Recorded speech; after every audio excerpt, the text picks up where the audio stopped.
with me here, I'm just really delighted to introduce you to Margaret Honey, who is the president and CEO, right, of New York Hall of Science. Two very nice titles, I think, that certainly suit you and the dynamism that I've always seen from your leadership at the New York Hall. And the title of this area, this Q&A was STEM Data to the Digital Legacy. And I guess a way I think would be nice to start our talk off a little bit is what does that mean to you? Yeah, it's kind of a funny prompt for us. Right. I was talking to Mariette a little bit during our break, our 5-minute break, saying, fascinating conversations that for me have sort of stimulated my thinking and in a number of ways. But I was thinking about,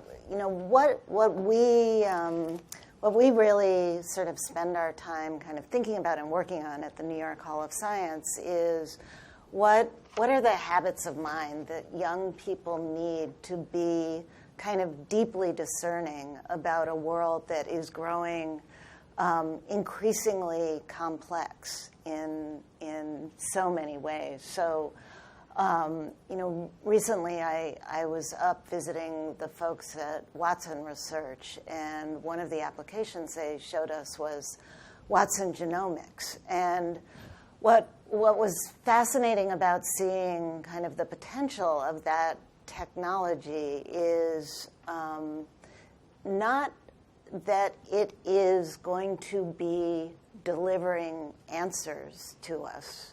It's going to be, and I think Adam in his talk was really beginning to get at some of this, rather these sort of big data technologies that are delivering highly particular, personalized, intimate sort of assessments of the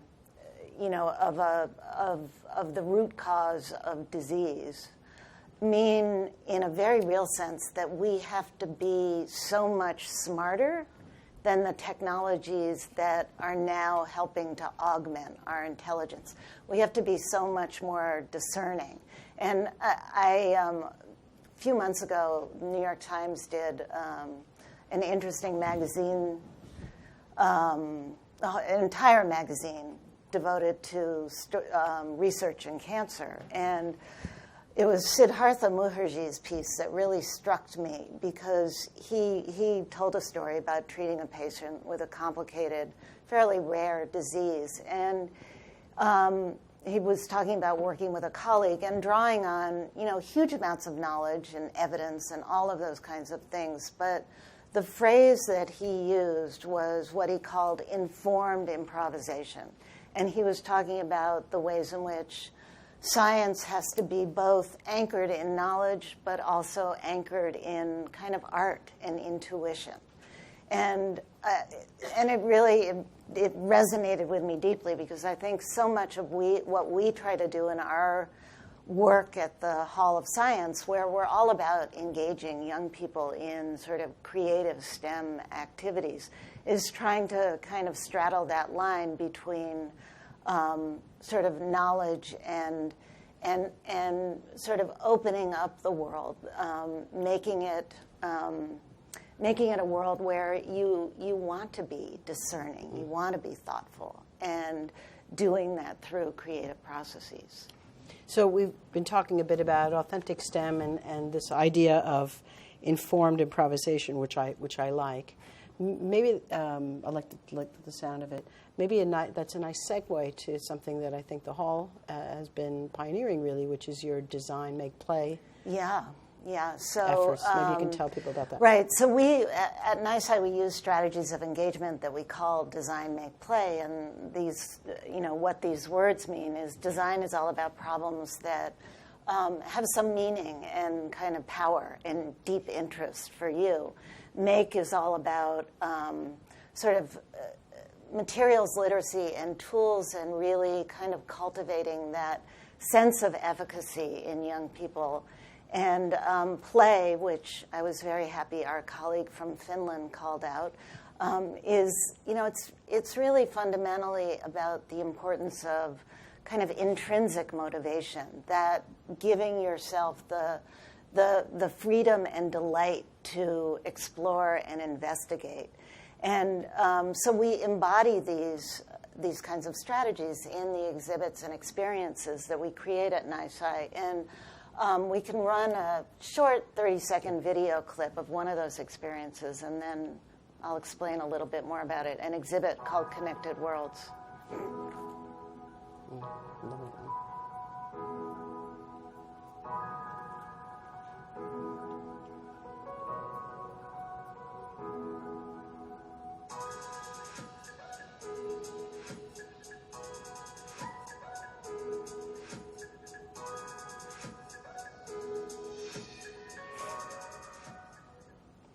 So Connected Worlds is sort of broadly speaking an exhibit about sustainability, and the environments you saw are made up of kind of 5 biomes, and there was that giant 30-foot waterfall. And what we were after in the experience, I was talking to somebody earlier this morning about this, that we didn't want to do an exhibit about sustainability that was going to make you feel bad, right? Frozen, scared, which is so often how I feel when, the topic of sustainability and climate change and all of that comes up. And what's so important in our design, make, play approach is this giving kids this sense of efficacy and their own power and possibility, and really creating experiences that are playful and invite exploration. So what kids are doing in Connected Worlds is they're really kind of wrestling with notions of balance and feedback loops, and they're making decisions about how to allocate water, how to populate environments by growing plants, how to maintain those environments, how not to overpopulate one area because then other areas are under-resourced. But when we were prototyping the exhibit, we were doing a lot of kind of iterative work with young people, testing out the concepts. And there was a moment when I felt like we had it right, because there was a little boy who said, he wasn't that little, he was a 7th grader, he said, "This exhibit makes me feel like I have superpowers." And I was like, yes. So that's a lot of what we try to do at the Hall of Science. It is really awesome. I'd like to ask the audience, because I can keep going all day here also, if you'd like to ask Margaret a question, and then I have one or more for myself. Hi, I'm Marissa Kaplan from EdSurge. I love the New York Hall of Science. I'm a New Yorker. I've got kids. I'm like, wow, it's amazing. Superpower. That looks incredible. I guess I'm wondering, so we're very interested in studying school redesign and new school design. Also, in how to just make change with what's already existing there. And so I guess I'm wondering your thoughts on the role of that kind of experience in schools, and how schools can sort of embody that in some way in classrooms. Yeah, so I'll answer it in kind of a orthogonal way, but somebody earlier in the meeting brought up the film Most Likely to Succeed, and then Talia mentioned that we did a screening of it last night, and the first time I saw that film, and highly recommend viewing it if you get a chance, the thing that sort of clobbered me over the head is how much High Tech High looks like our museum environment, looks like the New York Hall of Science, where there's stuff all over the place, and kids are doing and creating and making and exploring and investigating. So whether it's sort of a literal version of something like Connected Worlds, I think the question for school environments is really about, first and foremost, you have to say what's the nature of the learning that we want to have happen. And I think what comes through so clearly in this film is the importance of kids being given the freedom to find their way, to have access to lots of resources and materials, and to have in their mix really talented educators who are given the freedom to be passionate about their work as teachers, and who who are decidedly not there to tell you right or wrong, but are really there to guide and facilitate and yes, direct you. But I think that school environments that are privileging those kinds of sort of approaches and strategies to learning have to look much more like science center environments or maker spaces or interesting engineering environments, because what kids, what underlies everything that goes on in a school like that is the opportunity to sort of learn through the process of doing, through creating, through making. So Rob Lew, Harvard and Harvard X, something that's come up a number of times is sort of the power of using challenges as sort of a driver, sort of a motivation.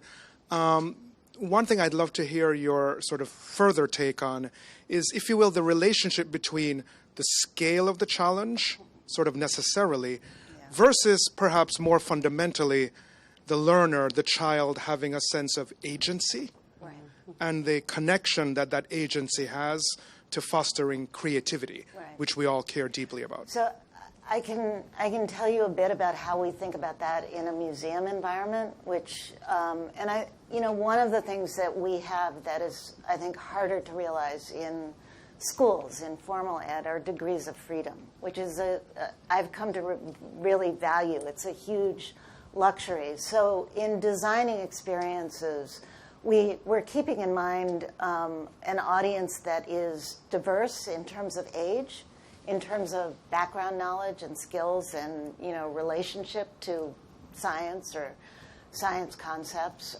So we think a lot about creating experiences that provide what we call a sort of a low barrier to entry, where every learner can have a foothold. So, there are 3-year-olds running around Connected Worlds. Do they have a sort of big, broad meta view? No, but they absolutely find something that is of intrigue to them, that they will walk away remembering something about. And then we think about designing for sort of a high ceiling of complexity. So we create experiences that can be extensible in terms of what you can do depending upon your age, your background, the prior knowledge you come with. So Connected Worlds, when we use it with middle school students or high school students, you can actually create quite sophisticated challenges that they have to solve, working together in teams and groups. So low barrier to entry, high ceiling of complexity. Somebody told me, or maybe I read this, that it was Seymour Papert way back when who came up with that kind of framing of problems, but we found it really useful in our work at NYSCI. Oh, thank you. So I've been delighted to hear about informed improvisation, Connected Worlds, the power of challenges, and how to address those, how to make discerning students. I want to thank you very much for those thoughtful comments. You. Thank you, Margaret. Thanks.